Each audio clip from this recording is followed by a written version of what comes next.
Kentut atau dalam bahasa medis disebut dengan flatus adalah mekanisme alami tubuh untuk membuang gas dari proses pencernaan. Gas dari proses pencernaan tersebut kemudian dikeluarkan melalui anus yang kadang bisa menimbulkan bunyi atau bahkan berbau tidak sedap.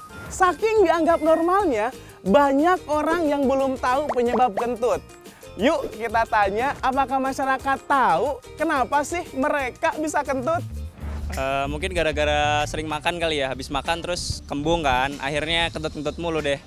Penyebab kentut biasanya sih aku kalau kentut karena masuk angin ya. Jadi kayak abis dari luar kena angin kayak gitu perut kembung. Jadi langsung deh tuh ngeluarin gas kentut. Kentut tuh banyaknya gas yang terkumpul di dalam usus ya, jadi makanya harus dikeluarin sebagai kentut. Kalau berapa kalinya aku nggak pernah ngitungin sih. Cuma biasanya kalau kentut itu bangun tidur, terus kalau pulang kerja gitu abis di jalan kena angin-anginan, terus langsung deh tuh perutnya kembung dan kentut. Ya kira-kira kalau dihitung mungkin lebih dari 5 kali kali ya. Aku pribadi sih nggak ngitungin ya Kak, kira-kira sekitar 5-10 kali dalam sehari. Kayaknya sih lebih dari 10 kali ya, soalnya sampai kurus kayak gini nggak ada angin di dalam tubuh. Nah, ternyata banyak nih yang keliru tentang penyebab kentut itu apa. Meskipun sepele, namun kentut itu bisa jadi penanda kondisi kesehatan tertentu loh. Daripada menebak-nebak, langsung kita simak yuk penjelasan dari Dr. Bima. Di sini saya akan sedikit membahas mengenai kentut ya teman-teman sekalian. Apa sih sebenarnya kentut itu? Nah, tapi kenapa sih bisa ada gas di saluran cerna manusia ini? Yang pertama, gas ini bisa berasal dari udara yang ikut tertelan bersama dengan makanan dan minuman yang kita makan. Yang kedua, makanan minuman tadi kalau dicerna oleh tubuh manusia dan bakteri-bakteri yang hidup di tubuh manusia juga bisa menghasilkan gas-gas seperti metana, hidrogen, dan sulfur. Yang mana gas-gas ini yang kemudian harus dikeluarkan dalam bentuk kentut tadi. Dan ini juga yang menyebabkan kenapa kentut kita baunya tidak sedap, karena gas sulfur itu baunya memang tidak enak.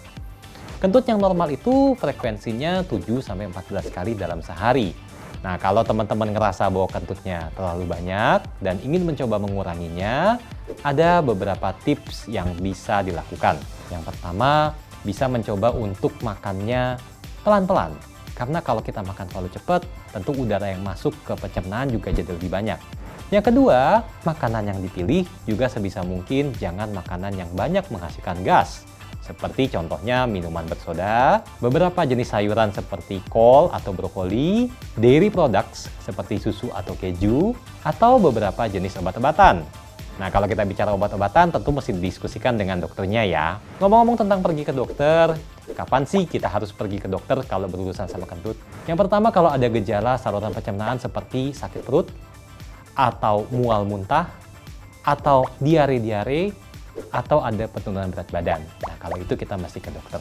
Terakhir, saya mau mengajak teman-teman untuk kita sama-sama menjaga saluran pencernaan kita, dimulai dari pola hidup sehat untuk pencernaan kita. Yang pertama dengan makan sedikit tapi sering, dan yang kedua bisa dengan membanyak makan makanan-makanan yang tinggi serat seperti sayur-sayuran atau buah-buahan, dan yang ketiga mengurangi makanan-makanan yang kurang sehat. Ayo kita sama-sama jaga kesehatan pencernaan ya teman-teman sekalian. Gimana? Udah jelas kan penjelasan dari Dr. Bima tadi?